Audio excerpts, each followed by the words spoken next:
linguistics, there's this term called code switching, which essentially refers to changing up your language, accent, your general way of expressing yourself, depending on who you're around. It's a form of verbal assimilation, kind of like how whenever I go to the opera, I talked like this. No, I don't, because I've never been to the opera.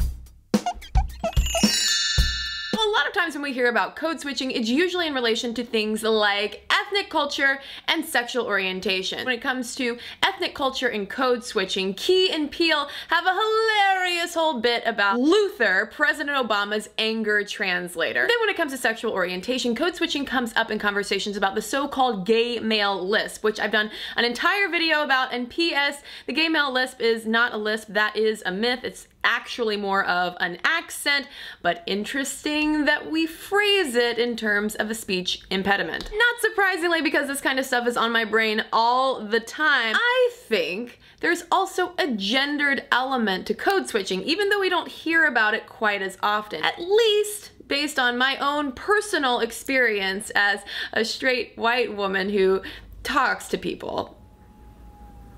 Sometimes. The professional lady voice. This voice says, "Sorry, not sorry, gentlemen, but I never cry in the office bathroom. I cry at my desk like a real woman." The BFF voice. This voice says, "OMG, I am finally out of work, probably hanging out with my lady friends, having a couple of cocktails, and yes, queen, it is time to relax. We let our jaws drop and our vocal fries sizzle without judgment." The BB voice. This voice says, "I think being sexy means infantilizing myself, because that's what boys like, right?" The talking to babies voice. This voice says, "I find babies so adorable, but think they can only understand me if I talk like I'm operating a Muppet." It also includes vaguely cannibalistic exclamations like, "I'm gonna eat you. Oh, you're so cute, I could eat you. I could eat you just up with a fork." The talking to your bae voice. This voice says, "I have a special voice reserved just for you that communicates just how much I am so in love with you and find your face so adorable. Now you hang up.